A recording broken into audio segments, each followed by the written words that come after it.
The following podcast is a W2M Network original production. Visit W2Mnet.com for all of our other great podcasts, plus news, reviews, articles, and opinions from the worlds of wrestling, video games, football, and entertainment.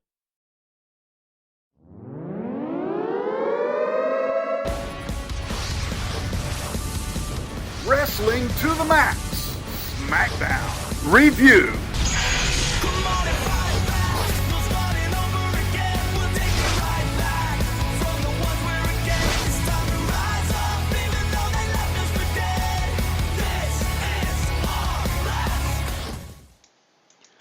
Alright, this is the Wrestling to the Max Smackdown Live review for May 2nd, 2017, and I will not be hosting tonight. That is going to go to Mr. Paul Leazar, who is here. Heyo! And taking my spot on this show, because I got to get this New Japan Roundtable done, so it's not a waste for everybody that worked on it. Mr. Harry Broadhurst from Wrestling Unwrapped.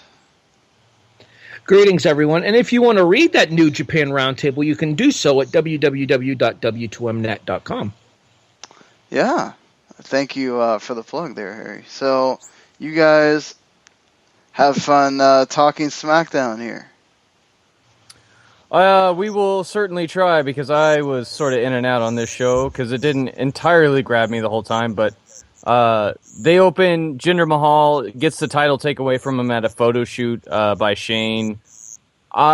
This kind of irked me a little bit. I was hoping Jinder would just hold on to the title. I found it entertaining and a lot easier to at least feel like I should hate him. Now he's just back to being dude again. The issue that I have at hand with Mahal having the title taken away from him like this, is that Randy Orton didn't even appear on this episode of SmackDown. What would have been the harm of waiting to give the title back to Orton on an episode of SmackDown that Orton's on? Why not let Mahal carry the belt around for another week or two and make it seem like he's some semblance of a threat instead of a dude who's just going to eat an RKO in 2 weeks? Right. That's sort of where we're at. And they kind of tried to fix that in this match here with Sami Zayn, which I will admit was a lot better than I thought it was going to be. Jinder, I think, gets underrated as far as ring work goes. It's not like he's a technical wizard or anything like that, but he can go, and Sammy certainly did his part here, and a fine little 11-minute match that sees Jinder get the win with some help from the Singh brothers here. Yeah, 10 minutes and 55 seconds, Jinder Mahal over with the Cobra Clutch Slam. Do you buy the Cobra Clutch Slam as a legitimate finisher for him? I mean, granted, he's been pretty much treated as a jobber for most of his WWE career, but this is a move that's been used by other people as a finisher before, and I specifically refer to Billy Gunn using it as the one and only. Do you buy the move as a finisher? The Patriot used this too, didn't he, to jump on the Wayback Machine here? Full Nelson Slam, not Cobra Clutch. Okay. I mean, it works for him. I think I would prefer something a little stronger, but like you said, he's been a jobber for most of his run, so it's hard to buy any move that he's going to do as a finisher. That's fair, actually. So, I mean, Sammy takes another loss here, and, I mean, there's going to be the perpetual feud with Kevin Owens at some point, and whatever else they try to do, but he's sort of spinning his wheels right now. Based on Talking Smack last week, I think they're setting him up for a feud with Baron Corbin for Backlash. There's that too, and the Baron was another one I might have blanked, but I don't recall him on this episode of SmackDown either. He was suspended last week on Talking Smack for hitting a WWE official. They very casually mentioned that on commentary now that you say that, so... yeah, so I mean... Shane also earlier in the evening has a segment where he's talking with Jericho and AJ, setting up the U.S. title match for the evening, which is your main event. AJ doesn't really care who it is, although we do get a nice tease of the Y2AJ throwback stuff with the shirt and everything. And, I mean, it was fine, I think, for what it was. The main event was quality, if you ask me, just as good as their match at Payback. Kevin Owens gets the win back, gets the belt back. Absolutely brutalizes Chris Jericho afterwards, too, to send him on his Mary Fossey tour. It's the tour of Jericho. He's hitting the road, man. Drink it in. All credit for that joke goes to Patrick Ketza. He made it on the W2M on the W2M wrestling chat. I won't steal his joke without giving proper credit. That seems like it'd be right up your alley, though. It would be a joke that I would make, and we all know that Jericho's one of my favorite wrestlers too. So I wouldn't be above broaching his gimmick in order to do so. True. What'd you think of the match? I actually like the Payback match a little bit more. I like the Payback match more than I like the WrestleMania match as well. I think that the psychology and the storytelling involved in the finish at the Payback match gave it a little bit of an advantage to me, given the actual psychology of focusing on the finger after he used the same finger that he used at WrestleMania to break up the pinfall off of the Codebreaker. I agree. That was a great touch during that match, too. But, I mean, this one was much more about seeing Kevin being aggressive and trying to... he's out for blood this go-around. Forget broken fingers and the cutesy stuff. It's murder time for Kevin Owens. Right, I can understand what you're saying there. And then, like I said, Owens attacks him post-match. They stretcher him out. Clearly you think they'll take Jericho out on the road on the stretcher? I think it would be hilarious if he kept kayfabe while doing the Fozzy tours, but I don't see it happening. A man can dream, though. A man can dream. All right, let's talk some Ty Dillinger here too, because he gets a squash match against Aiden English, who I kind of wish we get a little bit more mic time, but of course they seem to be at least teasing a small little mini feud here between the two, as the second time Ty has interrupted him. And Ty squashes him in about a minute, has a spinny torture rack variation out of the tiebreaker to sort of differentiate it from AJ Styles Ushigoroshi. Good stuff here. Ty seems to be... They're doing right by this guy so far, I think. First, I love the opera singer gimmick for Aiden English, and I'm glad since the release of Simon Gotch, he's gone back to that. Mm-hmm. Second, as far as the finish goes, Fireman's carry into the facebuster there, it's similar to a move we've seen Billy Kidman use in the past, but Kidman would drop you off to the side rather than spinning you around, so almost like a hurricane variation of it, which I really enjoyed, and I do think does differentiate it from AJ Styles' Ushigoroshi, which was something I was wondering when Ty came up to the main roster, because his finishing move was so similar. As a matter of fact, it's the same move as AJ Styles' signature. Mm-hmm. Yeah, you're exactly right. And I'm glad that they finally got around to it. It took them a couple weeks, but they absolutely nailed it here, I think, too. And if we're going to keep on going with squashes here, Dolph Ziggler also pretty much squashed the Sin Cara, even though Cara gets a good bit here, as Dolph sort of prepares for his big matchup, even though it's yet to be announced with Shinsuke at Backlash. I think it was a horrible idea having Sin Cara get as much offense as he did in this match. I think that when you're setting Dolph Ziggler up to face Shinsuke in his WWE debut, Dolph needs to be crushing people that aren't on his level. And clearly, even back to on Raw, Sin Cara is not on the level that Dolph Ziggler has been portrayed to be on since the brand split. Mm-hmm. I can see where their mind is at, though, because this is also Sin Cara's first, TV debut on SmackDown since the Superstar shakeup. So maybe them wanting him to at least look like he matters a little bit was on their minds in this, but I'm of the same mind as you, is that Dolph needs to absolutely be killing it, especially if Sin Cara is going to wear highlighter-colored stuff to the ring. Like, that blue atrocity he wore was awful. Is it just me, or were you waiting for like the Naomi lights to go down and his stuff to be like glow in the dark too? I would not be shocked. We know he's not above stealing people's gimmick. This is the fake Sin Cara now portraying Sin Cara now. After all, it is true. It is true. It's. Dolph is always sort of up and down booking-wise, so I guess we really shouldn't be surprised at this, but you would think with him going against Shinsuke, they would want to do this as well as they could, and a little bit of a rocky start here so far for that one. Yeah, my question is how exactly is Dolph going to get treated in that match against Shinsuke? I think that's going to be the big question going forward there. I don't think there's any question that Shinsuke is going to win the match at Backlash, but are we looking at something to like what Shinsuke had when he first came into the company when he was squashing people on NXT television? Or are we looking at him having a match similar to the ones that he had against, say, a Finn Balor or an Austin Aries or a Bobby Roode in NXT?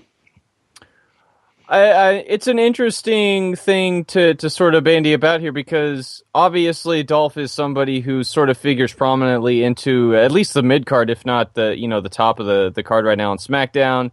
Shinsuke sort of being positioned to be up there if we are going to believe the WrestleMania plans for next year is him and AJ. So yeah, you can't just have him straight up run Dolph over, right? I mean, an extended squash maybe of like 5-6 minutes if they want to, but something tells me they're going to want this to take up some time. Oh, I'm fully expecting anywhere from 10 to 12 minutes, and I think that that's going to do more to help Dolph than it would do to establish Shinsuke. Mm-hmm. I would have found, as much as I like Ziggler, I would have found somebody different for Shinsuke's debut, just somebody that he could absolutely truck in his debut. There's a sort of a double-edged sword there, because if you just have him truck people for a while, they usually carry that on for 3, 4, 5 months sometimes, whereas I think immediately putting him up against somebody like a Dolph or, maybe down the road in another match with Sami Zayn or something like that, sort of putting him at least already in that echelon of top stars, I think does a little bit more and gets him into that scene quicker than just him running dudes over. Well, and I think another thing in that regard, too, here, and I just thought of this as you were mentioning that in regards to the whole waiting 3 or 4 months for people with the squash matches, too, is they kind of had him come out as they announced that Cena was leaving to take more time off. So clearly they're expecting Shinsuke to fill an upper mid-card to main event level spot on the SmackDown roster. Very, very true. And like I said, I mean, if they're going to get him to a level where it's not just fans like us, who already are familiar with Shinsuke and his work and what he can do as far as being viewed as a top-tier talent, getting the normal WWE audience to buy into that, they're going to have to do something a little bit quicker than just letting him squash people. So I think that's where that's coming from, too. Let's move on to the women, though. The Welcome Committee, which is just a terrible name for a stable, but Tamina, Carmella, James Ellsworth, and Natty sort of jumped Charlotte after an interview, beat her up for a little bit, and they were scheduled for a tag team match. It was going to be Naomi and Charlotte against Carmella and Natalya. Naomi sort of goes at it alone for a while because obviously Charlotte's too, hurt to fight. Well, then out comes Charlotte about halfway through the match to try to play savior. It doesn't really work out. The numbers game and James Ellsworth and all that get the better of them. And Naomi ends up eating the pinfall to Carmella. I thought this was pretty good. It's solid build.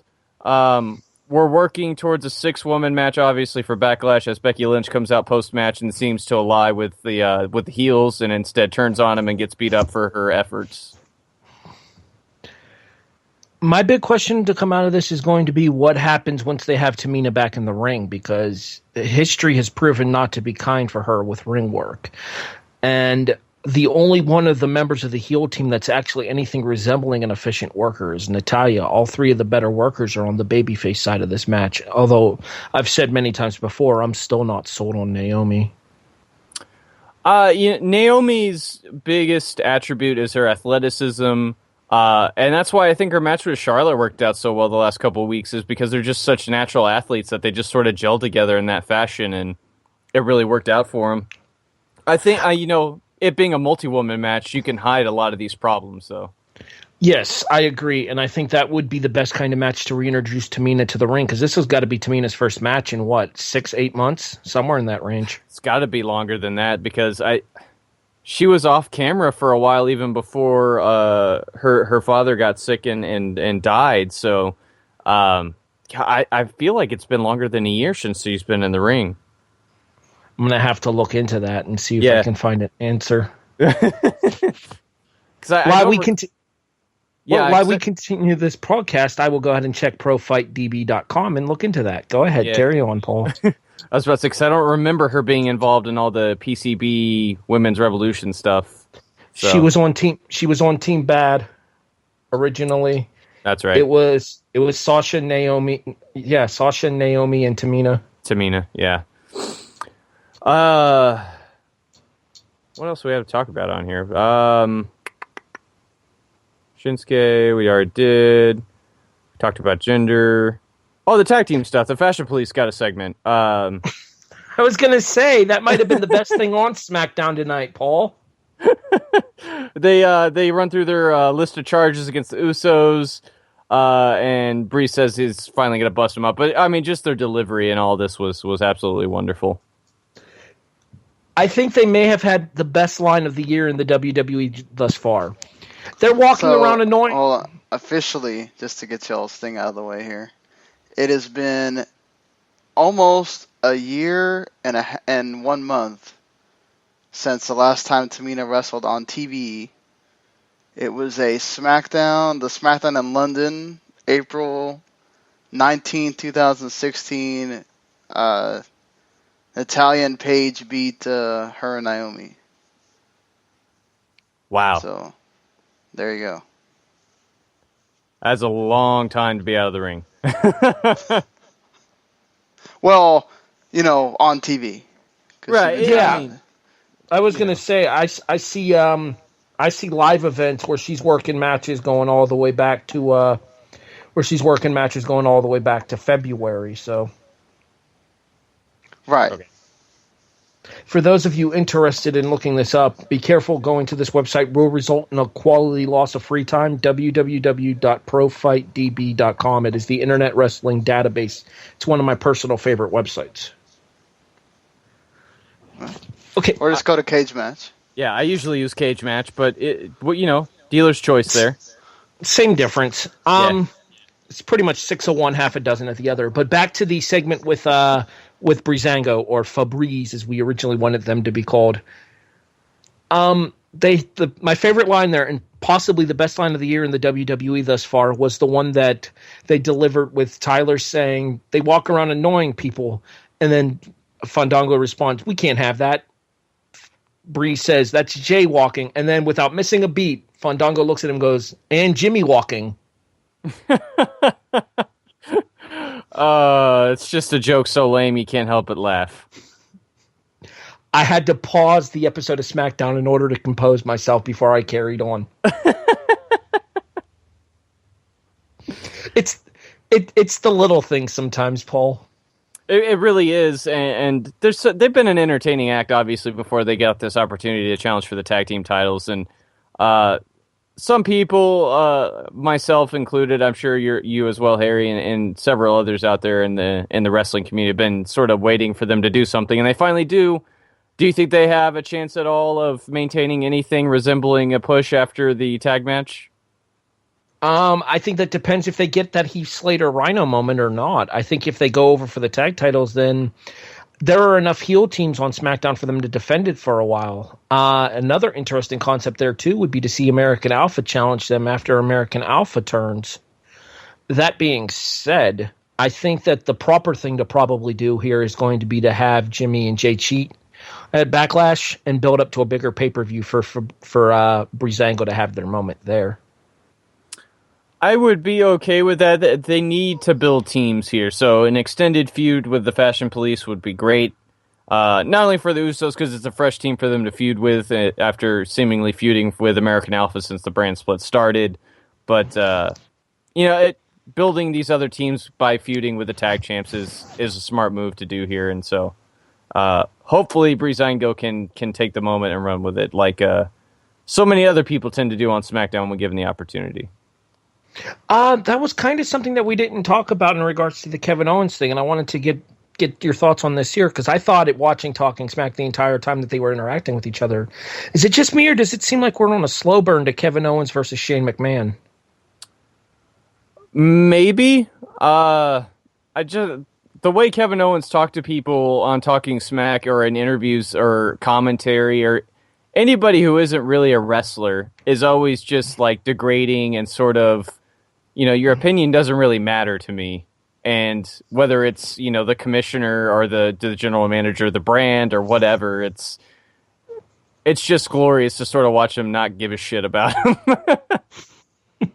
Oh, no, he's always been that incredibly condescending dick, and I kind of appreciate that about the Kevin Owens character, but it just seems like this is kind of how they started things off with Styles and Shane, and we saw where that ended up leading, so I wouldn't be surprised to see possibly us leading to Kevin and Shane possibly at SummerSlam. They only did AJ and Shane because they didn't have anybody really for AJ to face after, injuries and whatever else took place in the build-up to Mania this year, excuse me. If we get Kevin Owens and Shane at some point, that's fine. I mean, we obviously can see what Shane did with AJ, and whether that's more of a testament to AJ at this stage in his career, or whether it's a testament to Shane just really pouring his heart out and trying to give him everything he's got, I'd be okay with him and Kevin Owens going one-on-one. All right. The other thing we didn't touch on is Dancing Lana. What's your thoughts on the gimmick? Do you think apparently this is supposed to be what Emelina was going to be, but seeing as that fizzled before it even hit the screens, they decided to give it to Lana here. You know what thought process I get watching this? I know you're a big Ring of Honor fan. Mm-hmm. Does the name Reina Von Tosh ring a bell? Yeah. That's the kind of thought process that I see when I see something like this here. It's kind of that old-timey, dancey, strippery kind of gimmick. It's not going to matter if her ring work can't back it up, and I don't know if it can. I know she's been working NXT house shows in order to try to improve on her in-ring capabilities, but we'll see what happens when she gets into the ring, if she can back it up. The few instances we've got to see her in the ring as far as what's been televised, which is WrestleMania pre-show and a few select other occasions, she seems like she's a fair athlete, but I don't know if there's really any wrestling ability there to be had. Obviously, we've only seen her less than a handful of times, so it's hard to tell. But she's a great character worker already. We've seen her do all that with Rusev, so I feel like she can pull the gimmick off outside of the ring. Like you said, inside the ring is going to be where the proof of the pudding is. But, I mean, I felt like Eva Marie would have worked, even though we know she's awful in the ring. There was enough heel heat there to carry over legitimately anything she was ever going to do. That could be the same here. If Lana starts as a heel, then I think she has a better chance because she'll be having the opportunity to work with people like Becky, and to a lesser extent now, like Charlotte, and I think that'll do nothing but help her progress in the ring. Mm-hmm. I absolutely agree with you, and obviously, the more time she spends down at NXT in the Performance Center, Sarah Del Rey is a goddess of wrestling, so she could teach pretty much anybody to do anything. So I have all the faith in the world there too. I'm 90% sure that goddess thing is trademarked by Alexa Bliss now. You owe her money for infringing her gimmick. Well, she could talk to Sarah Del Rey about that. No, Sarah Del Rey was the original queen, but that's beside the point. It's whatever. She's great. That's all that matters. I guess there's nothing less for us to do but to put a number on this bad boy, Harry. What you going to give it? 5. I actually think Raw was better this week.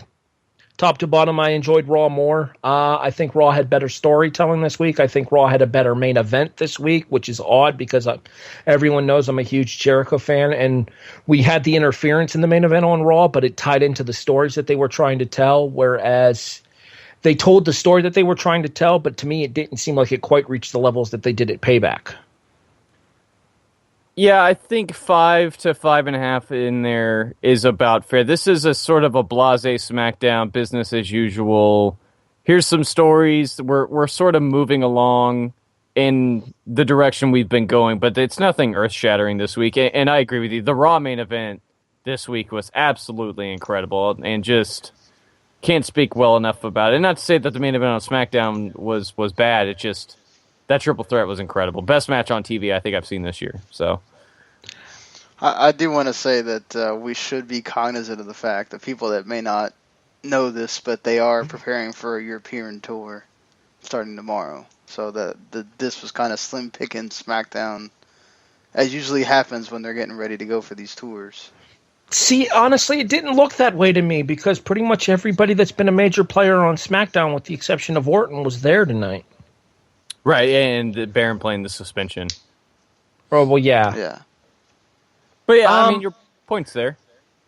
Not to mention, too, obviously there are plenty of talented hands on SmackDown as well. We're in kind of a holding pattern until the Backlash pay-per-view with what they do and don't decide to do at that pay-per-view. Plus, there are other people that they still have to work back into the scene on SmackDown as well, such as Luke Harper, for one, Eric Rowan to a lesser extent. Do you guys Go think ahead, John. New Day's not showing up at all until Kofi is okay, or? That seems to be the way they want to play it from what I'm hearing. Apparently Big E's officiating weddings these days. Apparently he's only doing that on the weekends, so I don't know, and it's very select. I don't know if they're going to wait till Kofi, because isn't he out 6 months? Like, that's a long time to wait. I would think maybe they wait a month or two or till they clear out whatever they're doing with Breezango and the Usos or something like that if they want to have Xavier and Big E challenge at some point. This seems like the perfect opportunity to push Big E as a singles with Xavier as his mouthpiece. I would be okay with that.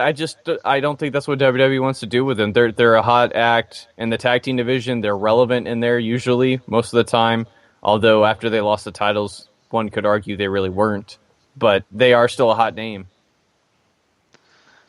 Yeah, I think they would be a little scared about, well, are people going to think that New Day's over or all that kind of stuff, you know? Speaking of Kofi, too, did you see that shirt he had on Twitter where he said Karma broke Dash's jaw? Huh.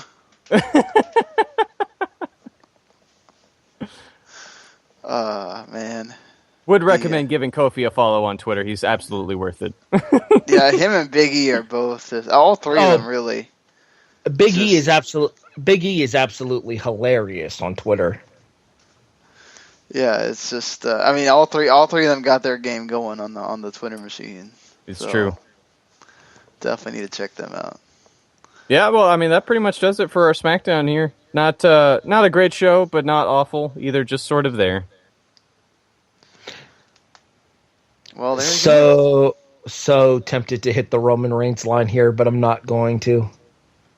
You know, anytime we can just not talk about Roman Reigns is probably better for the show in general. So It's true. you know. So yes, you know, thank you to Harry for filling in here, and of course Paul doing his usual wonderful awesome job, and of course hopefully you guys will enjoy what you heard here. You will give us a subscribe on the iTunes or the Stitcher, wherever it is that you listen to us on. You know, a subscribe on the YouTube channel if you like listening on YouTube, on wherever it is that you hear us at. And of course, check out W2Net.com for not only the podcast posts, but roundtables for the wrestling and other stuff that's not wrestling related. So, and until next week when we're talking more SmackDown, we'll see you later, everybody. Have a good one, guys. The following podcast is a W2M Network original production. Visit W2Mnet.com for all of our other great podcasts, plus news, reviews, articles, and opinions from the worlds of wrestling, video games, football, and entertainment.